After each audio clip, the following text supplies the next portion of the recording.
Une question de Madame Stéphanie Rist à Monsieur le ministre des Solidarités, de l'Autonomie et de l'Égalité entre les femmes et les hommes. La parole est à Madame Stéphanie Rist. Merci Madame la Présidente. Ma question s'adresse au ministre des Solidarités, de l'Autonomie et de l'Égalité entre les femmes et les hommes. Madame la Ministre, à Orléans, tous les ans, une jeune fille incarne Jeanne d'Arc pendant plusieurs jours lors des fêtes du même nom. La première Jeanne d'Arc va bientôt avoir 100 ans et je l'ai rencontrée récemment dans une résidence service senior à Olivet, la résidence Les Girandières, alertée par sa famille et d'autres en raison du risque de fermeture de leur résidence senior. Madame la ministre, les résidences-services seront assurément l'une des solutions de logement pour faire face au vieillissement de la population, au mur démographique qui est devant nous. Le nombre de ces résidences a déjà doublé en 10 ans. La moyenne d'âge des occupants est de 85 ans. Cependant, nous pouvons faire un triple constat que l'Inspection générale des affaires sociales a récemment rappelé. Ces résidences sont très mal intégrées dans le paysage médico-social. Leur modèle économique et financier est très fragile, les rendant difficilement rentables. Les autorités publiques n'ont pas de droit de regard sur leurs pratiques, pas plus qu'elles n'ont de pouvoir en termes d'autorisation ou de contrôle. Ce sont bien des personnes âgées, parfois en perte d'autonomie, donc vulnérables, qui supportent les conséquences de ce triple constat. Or, notre rôle, le rôle des pouvoirs publics, le rôle de l'État, le rôle des départements, c'est de protéger ces publics fragiles.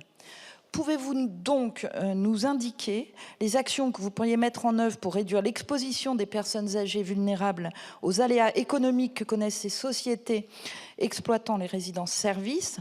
Comment éviter les ruptures de parcours de ces personnes vulnérables lorsque ces entreprises ferment et laissent sans solution de relogement ces publics fragiles? Je vous remercie. Merci Madame la députée. La parole est à Madame la ministre déléguée chargée des personnes en situation de handicap. Merci Madame la Présidente. Madame la députée, je vais répondre au nom du ministre de l'Autonomie et des Solidarités, Paul Christophe.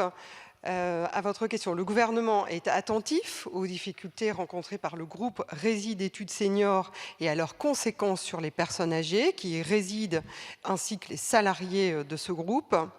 Ces structures de logement, vous l'avez dit, jouent un rôle important dans l'accompagnement des seniors, en particulier pour ceux qui souhaitent bénéficier de solutions alternatives au maintien à domicile classique. Depuis la mise en œuvre de la loi relative à l'adaptation de la société au vieillissement, de nombreux efforts ont été faits pour soutenir le maintien à domicile et encadrer juridiquement les résidences-services. Les difficultés rencontrées par le groupe Rési d'études seniors sont étroitement liées au fait que le taux d'occupation des résidences sont très faibles.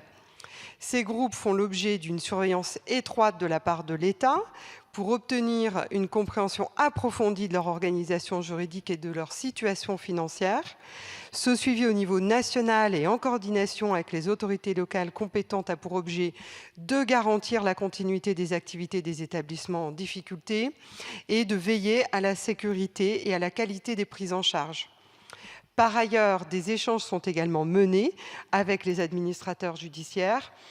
À cet égard, le cas récent du groupe Rési d'études seniors que vous soulevez, propriétaire des résidences Les Girandières, est particulièrement suivi.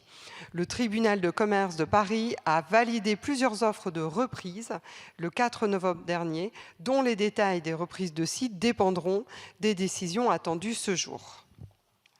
Merci Madame la ministre, Madame la députée. Merci beaucoup. Une question de Monsieur François Cormier-Bouligeon à Madame la ministre.